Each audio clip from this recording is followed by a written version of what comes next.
Hola, ¿cómo están? Yo soy Pablo Ravale y este es mi canal Pablo Ravale UCDM. Hoy quiero compartir con ustedes una sección del capítulo 27 del libro de texto de Un Curso en Milagros. Pero antes de esto, bueno, quería poner en conocimiento para quienes no lo saben que a partir de julio empiezo a dictar otra vez la cursada del nivel inicial de Un Curso de Milagros. Por lo tanto, la inscripción ya está abierta para los que estén interesados en sumarse. Pueden escribirme en los comentarios de este video, como mismo contactándome eh, a mi cuenta de Facebook, Pablo Ravale. Me escriben ya sea eh, a un medio o al otro. De alguna forma nos vamos a comunicar y bueno, en ese caso eh, yo les acercaré la información correspondiente para que puedan unirse a la cursada.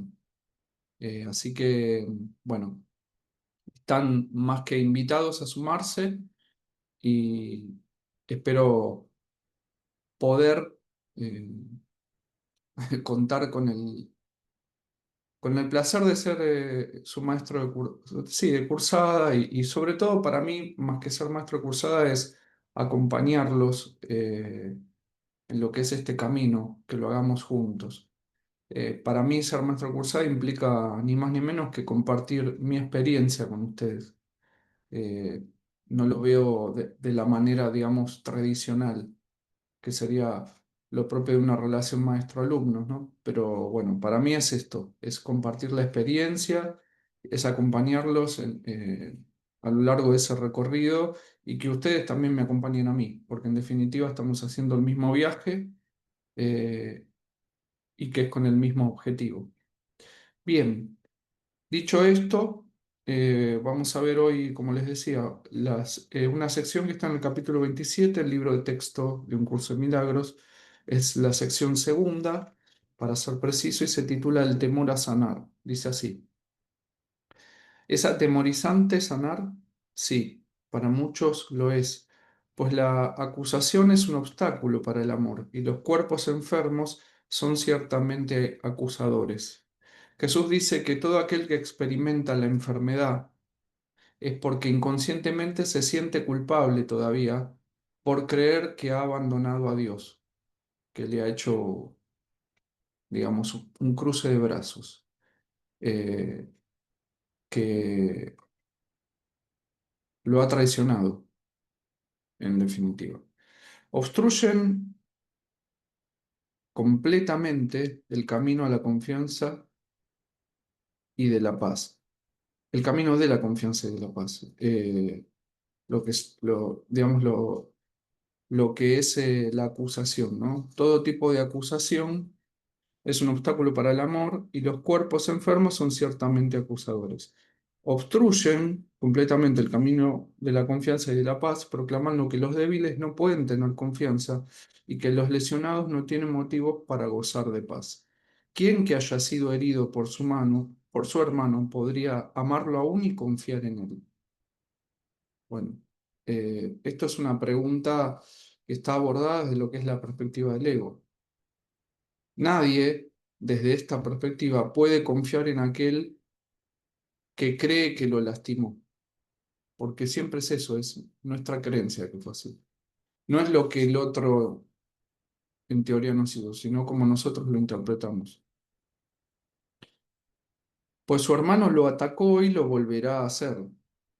No lo protejas, ya que tu cuerpo lesionado demuestra que es a ti a quien se debe proteger de él. Bueno, cuando nosotros nos sentimos atacados por alguien, que aquí cuando habla del cuerpo lesionado no se refiere solamente a una agresión física, sino cuando nosotros vivimos la experiencia de estar siendo atacados por alguien en un sentido emocional y hasta moral, ¿no? El creer que estamos siendo atacados, como mismo el creer en consecuencia que pudimos sufrir daño, es lo que nos lleva también a experimentar la enfermedad, como mismo cualquier sentimiento de desvalidez, eh, de falta, digamos, de- de amor por uno mismo, ¿sí? Eh, Tal vez perdonarlo sea un acto de caridad, pero no es algo que él se merezca. Bueno, esto es lo que nos dice el ego. Se le puede compadecer por su culpabilidad, pero no se puede ser eximido. Ese es el perdón que nos enseña el mundo, es decir, el perdón según el ego.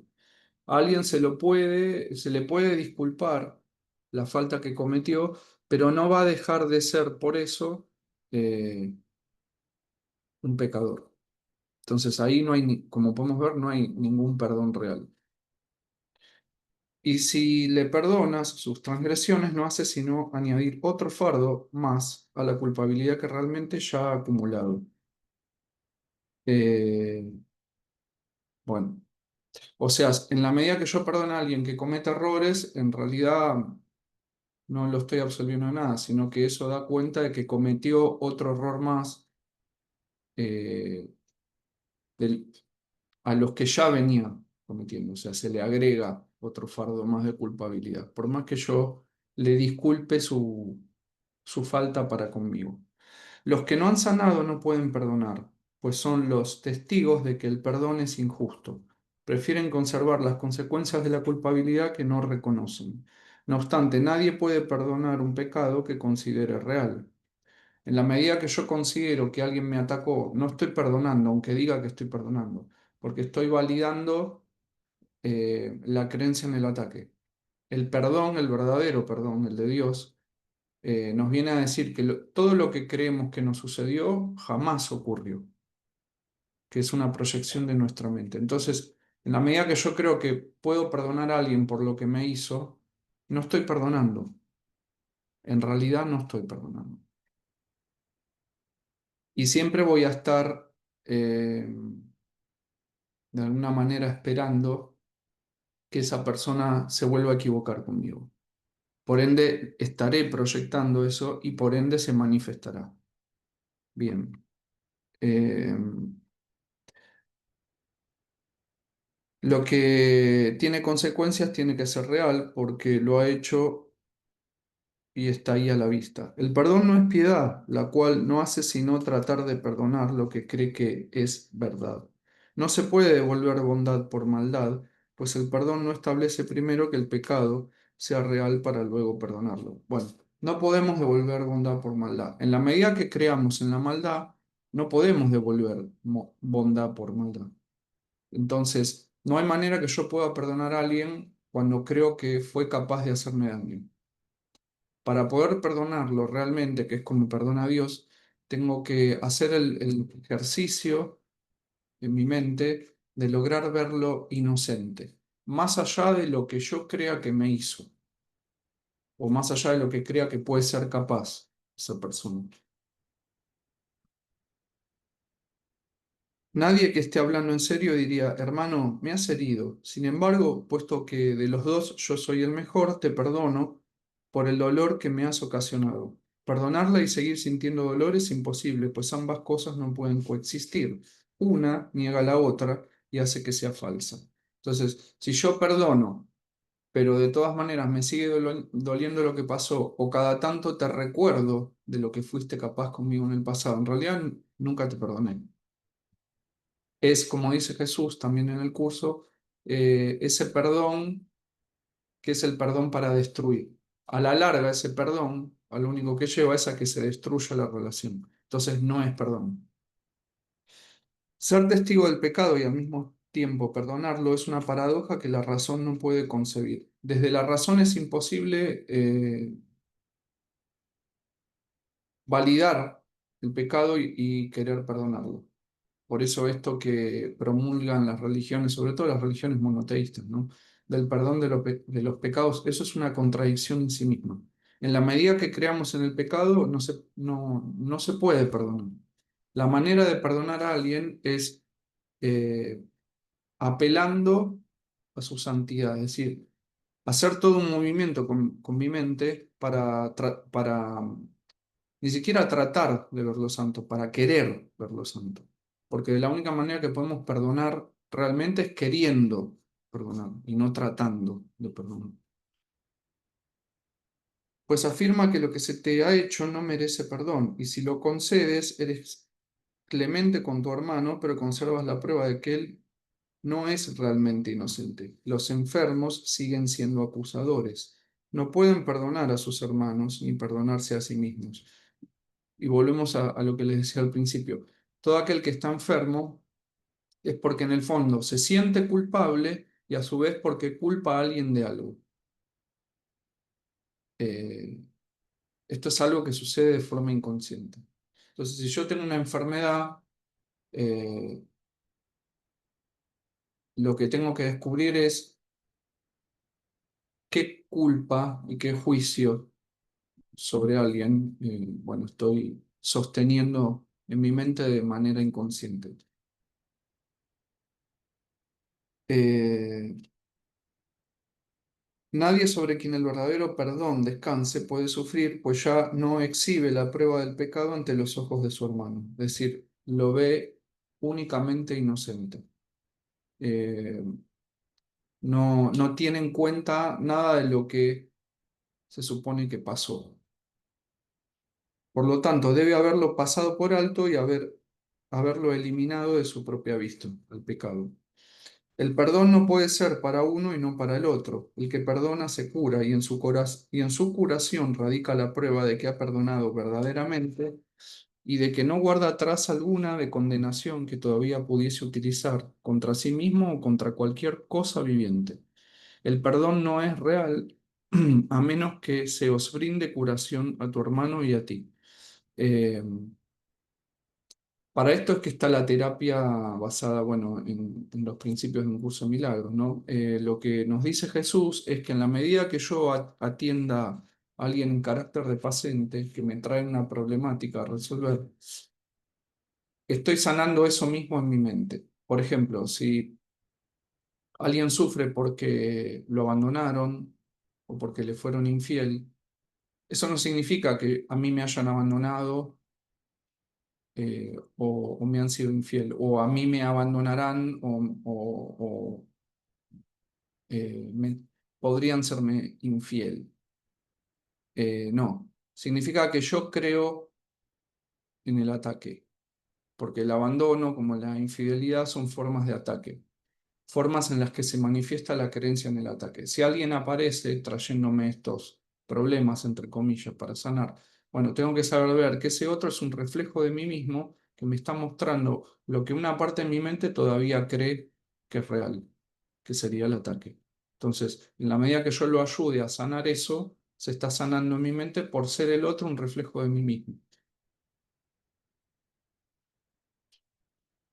Debes dar testimonio de que sus pecados no tienen efecto alguno sobre ti, los pecados, los supuestos pecados de mi hermano, ¿no?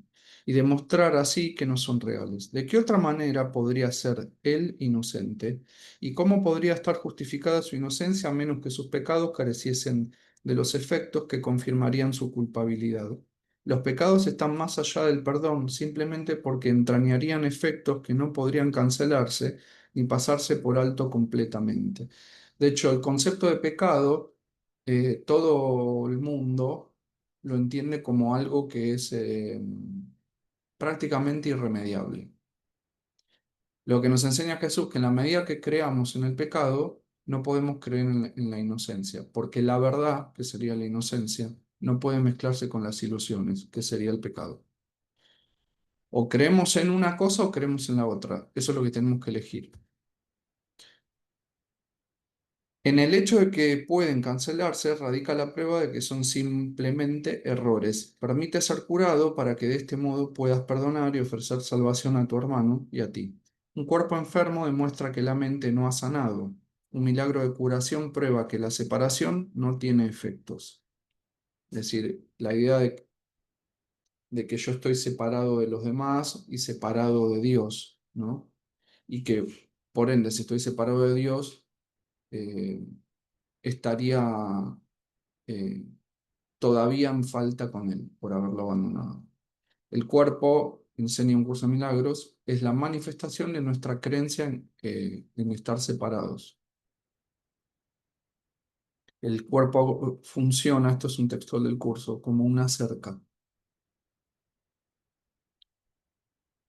Creerás en aquello que le quieras probar a tu hermano. El poder de tu testimonio procede de tus creencias y todo lo que dices, haces o piensas no hace sino dar testimonio de lo que le enseñas a él.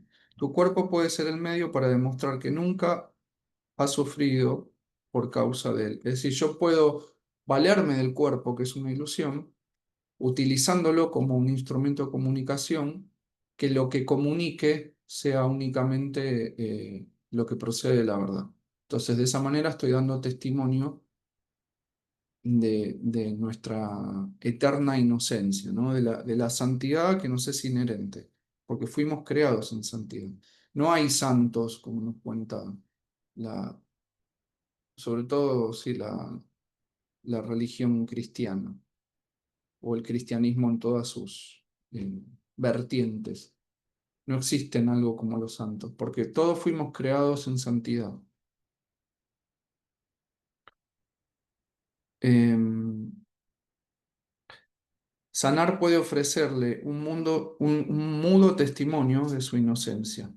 Al sanar, bueno, lo que estamos haciendo es ofrecerle un testimonio mudo, porque no hace falta explicarlo, es algo que se siente, de que el otro sigue siendo inocente, y si yo logro causar eso en mi hermano, que vuelva otra vez a saberse inocente, estoy a su vez reconociendo mi propia inocencia, por ser el otro un reflejo de mí mismo. Este testimonio es el que puede hablar con más elocuencia que 1000 lenguas juntas, es decir, lo que uno siente al recuperar la conciencia de seguir siendo inocente, pues le prueba que ha sido perdonado. Un milagro no le puede ofrecer menos a él de lo que te ha dado a ti. De esta manera, tu curación demuestra que tu mente ha sanado y que ha perdonado lo que tu hermano no hizo. Y así él se convence de que jamás perdió su inocencia y sana junto contigo. El milagro deshace de este modo todas las cosas que, según el mundo, jamás podrían deshacerse, lo que nosotros juzgamos como irremediable. La violación, el hurto, el asesinato, la corrupción,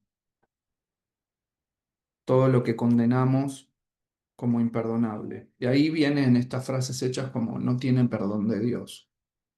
Bueno, tengamos presente que Dios no perdona porque jamás condena.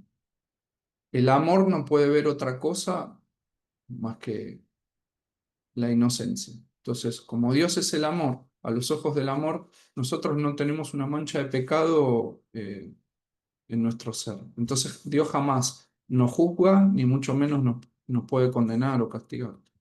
No tiene nada que perdonarnos. Los que creemos en los pecados somos nosotros. Dios nunca concibió algo como el pecado. Y la desesperanza y la muerte no pueden sino desaparecer ante el ancestral clarín que llama a la vida. Esta llamada es mucho más poderosa que las débiles y miserables súplicas de la muerte y la culpabilidad. La ancestral llamada que el Padre le hace a su Hijo, y el Hijo somos todos nosotros, como uno solo, todas las criaturas vivientes. Y el Hijo a los suyos, es decir, a las partes en las que se sueña estando separado, o sea, todas las formas de vida que existen. Será la última trompeta que el mundo jamás oirá. Hermano, la muerte no existe, y aprenderás esto cuando tu único deseo sea mostrarle a tu hermano que él jamás te hirió. Y mi hermano no es ni más ni menos que un reflejo de mí mismo. Es decir, es otra parte de esas cientos de miles de millones de partes en las que se sueña separado el Hijo de Dios. Que dice Jesús que esto de soñarse siendo muchos seres es para repartir la culpa y que la experiencia de la culpa no sea algo insostenible para el Hijo. Y aprenderás esto cuando tu único deseo sea mostrarle a tu hermano que él jamás te hirió. Él cree que tiene las manos manchadas de tu sangre y por lo tanto que está condenado. Mas se te ha concedido poder mostrarle mediante tu curación que su culpabilidad no es sino la trama de un sueño absurdo. Cuán justos son los milagros, pues os otorgan a ti y a tu hermano el mismo regalo de absoluta liberación de la culpabilidad. Tu curación os evita dolor a ti y a él y sanas porque le deseaste el bien. Esta es la ley que el milagro obedece. La curación no ve diferencias en absoluto. No procede de la compasión, sino del amor. Y el amor quiere probar que todo sufrimiento no es sino una vana imaginación, un absurdo deseo sin consecuencia alguna. Tu salud es uno de los resultados de tu deseo de no ver a tu hermano con las manos manchadas de sangre, ni de ver culpabilidad en su corazón apesadumbrado por la prueba del pecado. Y lo que deseas se te concede para que lo puedas ver. Cuando yo elijo ver culpabilidad, eso se manifiesta en la forma de, de una enfermedad. El costo, entre comillas, de tu serenidad es la suya. Este es el precio, entre comillas, que el Espíritu Santo y el mundo interpretan de maneras diferentes. El mundo lo percibe como una afirmación del hecho, entre comillas, de que con tu salvación se sacrifica la suya. El Espíritu Santo sabe que tu curación da testimonio de la suya y de que no puede hallarse aparte de ella en absoluto. Mientras tu hermano consienta sufrir, tú no podrás sanar, mas tú le puedes mostrar que su sufrimiento no tiene ningún propósito ni causa alguna.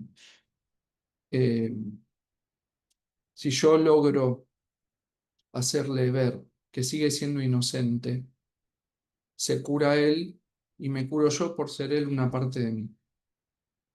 Porque, insisto, él me viene a mostrar lo que una parte de mi mente cree. Es la manifestación de esa creencia, inconsciente de mi mente. Muéstrale que ha sanado y él no consentirá sufrir por más tiempo, pues su inocencia habrá quedado clara ante sus propios ojos y ante los tuyos, y la risa reemplazará vuestros lamentos, pues el Hijo de Dios habrá recordado que él es el Hijo de Dios. ¿Quién tiene entonces miedo de sanar? Solo aquellos para quienes el sacrificio y el dolor de su hermano representan su propia serenidad. Su propia impotencia y debilidad sirven de base para justificar el dolor de su hermano. Nadie puede estar en paz teniendo algún crucificado en su vida.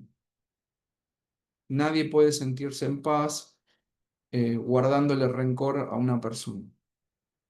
Nadie puede estar en paz eligiendo separarse de otra persona. Así que este mito, porque no hay que llamarle más que de esa manera, mito de las relaciones tóxicas, bueno, eso es un invento basado en el error, en la ignorancia. El constante aguijón de la culpabilidad que su hermano experimenta sirve para probar que él es un esclavo, pero que ellos son libres. El constante dolor que sufren es la prueba de que ellos son libres porque pueden mantener cautivo a su hermano. Cuando yo elijo separarme de mi hermano, sufrimos los dos por ser uno y el mismo. ¿De qué sufrimos? De culpabilidad. Y creemos, en nuestro error, que ahora somos libres porque nos hemos separado. Creemos que de esa manera se resuelve el conflicto, ¿no?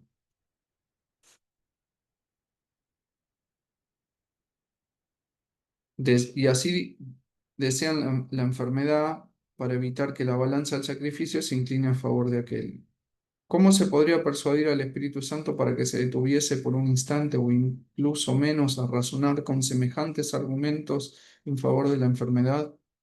¿Y es acaso menester demorar tu curación para que te detengas a escuchar a la demencia?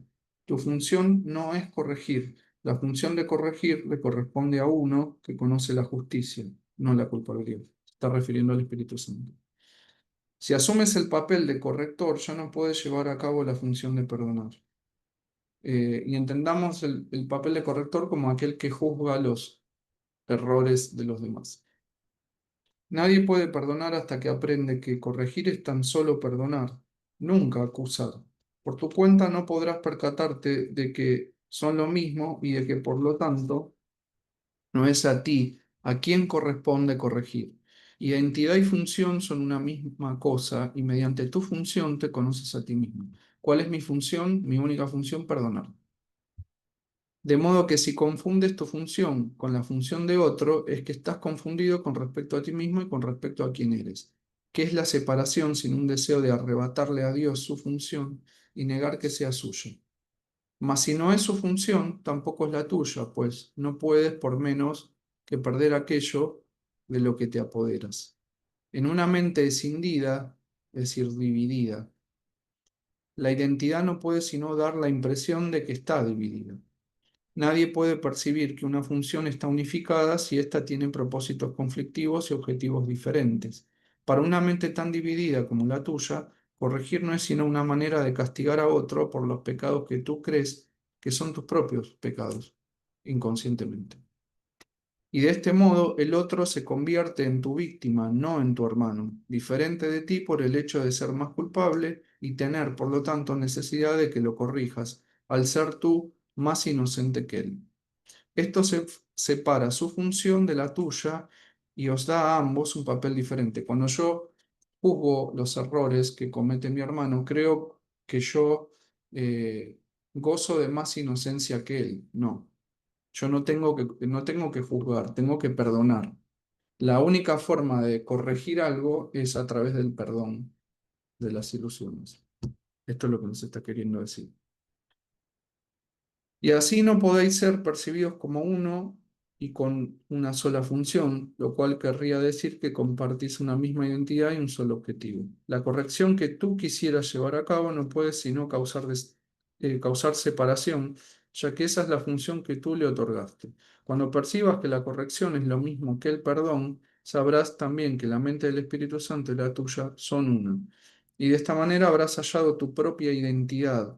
No obstante, él tiene que operar con lo que se le da y tú solo le permites ocupar la mitad de tu mente, por creer que mi mente está dividida.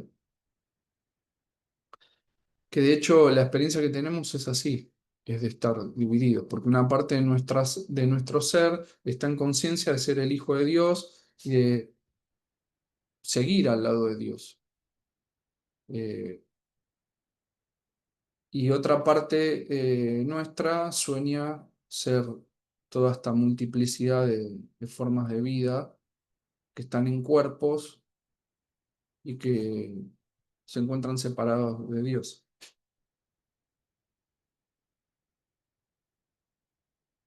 Y así Él representa la otra mitad, es decir, la mitad que se encuentra despierta, y parece tener un propósito diferente de aquel que tú abrigas y crees que es el tuyo, por creer que soy un cuerpo, un ser humano y algo separado de otros cuerpos que pueden ser seres humanos como otras formas de vida. Y a su vez creer que estamos separados de Dios. De este modo, tu función parece estar dividida con una de sus mitades en oposición a la otra. Esas dos mitades parecen representar la separación de un ser que se percibe dividido en dos. Observa cómo esta percepción de ti mismo no puede sino extenderse y no pases por alto el hecho de que todo pensamiento se extiende porque ese es su propósito debido a lo que realmente es. De la idea de que el ser se compone de dos partes, entendamos al ser como la mente, ¿no? Y la mente, como dice Jesús en el curso, es el principio activo del espíritu. Somos un espíritu, una conciencia espiritual, no almas, porque la idea de alma eh, está asociada a la separación. Si nosotros creemos ser almas, creemos ser entes que están separados. Somos un solo ser, somos espíritu, un espíritu. De la idea de que el ser se compone de dos partes, surge necesariamente el punto de vista de que su función está dividida entre las dos. Pero lo que quieres corregir es solamente la mitad del error, que tú crees que es todo el error. Los pecados de tu hermano se convierten de este modo en el blanco central de la corrección. No vaya a ser que tus errores y los suyos se vean como el mismo error. Los tuyos son equivocaciones, pero los suyos son pecados. ¿Sí? Esto es lo que nos ocurre a todos. Nuestros errores no los juzgamos eh, de la misma manera que juzgamos los errores que comete nuestro hermano. Los errores de mi hermano siempre son peores, son irremediables, son pecados. Y de hecho, etimológicamente, la palabra pecado, que viene de la palabra hebrea chet, significa error. Entonces hablamos de errores, no hay nada irremediable. Y por ende no son como los tuyos. Los suyos merecen castigo, y mientras que los tuyos, si vamos a ser justos, deberían pasarse por alto. Eso es lo que todos nosotros creemos, ¿no? De que, bueno, mis errores, pasalos por alto. Ahora, tus errores eh, no los puedo perdonar. De acuerdo con esta interpretación de lo que significa corregir, no podrás ver tus propios errores, pues habrás trasladado el blanco de la corrección fuera de ti mismo, sobre uno que no puede ser parte de ti mientras esa percepción perdure. Yo no voy a poder reconocer a mi hermano como un reflejo de mí mismo en la medida que juzgue que él es un pecador, como tampoco voy a poder reconocer mi propia inocencia si no logro ver su inocencia. Aquel al que se condena jamás puede volver a formar parte del que lo acusa, quien lo odiaba y todavía lo sigue odiando por ser un símbolo de su propio miedo. He aquí a tu hermano, el blanco de tu odio, quien no es digno de formar parte de ti, y es por lo tanto algo externo a ti, la otra mitad, la que se repudia. Y solo lo que se deja privado de su presencia se percibe como todo lo que tú eres. El Espíritu Santo tiene que representar esta otra mitad hasta que tú reconozcas que es la otra mitad. Y Él hace esto asignándoos a ti y a tu hermano la misma función y no una diferente. En la medida que yo a alguien digamos, lo culpo, lo juzgo culpable, alimento en mí mismo, de manera inconsciente, mi propia culpabilidad. Porque como el otro reflejo de mí mismo, sin saberlo, al culparlo, al juzgarlo, al condenarlo, es algo que estoy haciendo contra mí mismo. Entonces se acrecienta mi sentimiento de culpabilidad. Y más se proyecta la creencia en la culpabilidad y más se manifiesta en la forma de personas que yo siempre voy a juzgar como pecadores o como que me atacan. Corregir es la función que se os ha dado a ambos, o sea, a mi hermano y a mí, pero no a ninguno de vosotros por separado. Y cuando la lleváis a cabo, reconociendo que es una función que compartís, no puede sino corregir los errores de ambos. No puede dejar errores sin corregir en uno y liberar al otro. Eso sería un propósito dividido que por lo tanto no se podría compartir. Las religiones equivocadamente enseñan que Dios concede el perdón, pero solo a los que son merecedores. Eh, Bueno, Jesús, les tengo noticias, nos enseña que Dios no perdona a nadie porque nunca juzgó ni mucho menos pudo condenar. Todos seguimos siendo inocentes, porque en última instancia seguimos siendo ese hijo que Él creó a imagen y semejanza suya. Y esto significa que ese hijo es santo, perfecto y eterno. Por más que duerma y sueñe, una parte de su mente duerma y sueñe que es otra cosa. Eso sería un propósito dividido que por lo tanto no se podría compartir. Y así no puede ser el objetivo en el que el Espíritu Santo ve el suyo propio. Y puedes estar seguro de que Él no llevará a cabo una función que no vea y reconozca como propia, es decir, la de perdonar. El Espíritu Santo no puede juzgar como lo hacemos nosotros. O más bien el juicio que hace está basado en el conocimiento de lo que es la verdad, que somos el Hijo de Dios, santo, perfecto, inocente. Si él apoyase una función dividida, estaríais ciertamente perdidos. La incapacidad del Espíritu Santo de ver su objetivo dividido y como algo distinto para cada uno de vosotros, es decir, a algunos pecadores y a otros santos, te impide ser consciente de una función que no es la tuya. De esta manera, la curación se os concede a los dos. La corrección debe dejarse en manos de uno que sabe que la corrección y el perdón son lo mismo. Se refiere al Espíritu. Cuando solo se dispone de la mitad de la mente, esto es incomprensible. Deja pues la corrección en manos de la mente que está unida y que opera como una sola porque su propósito es indiviso y únicamente puede concebir como suya una sola función. He aquí la función que se le dio, concebida para que fuese la suya propia y no algo aparte de aquello que su dador todavía conserva precisamente porque es una función que se ha compartido. En el hecho de que él acepte esta función residen los medios a través de los cuales tu mente se unifica. Este único propósito unifica las dos mitades de ti que tú percibes como separadas. Es decir, nuestra garantía de salvación está en el hecho de que el Espíritu Santo, por ser la voz de Dios, no contempla esta locura de que estamos divididos, eh, y que algunos son capaces de atacar y dañar a otros, y que esos que son capaces de atacar y de dañar son pecadores, y los que, digamos, pueden sufrir el ataque y el daño son los inocentes. Todos somos inocentes porque todos somos un ser inocente, un ser santo.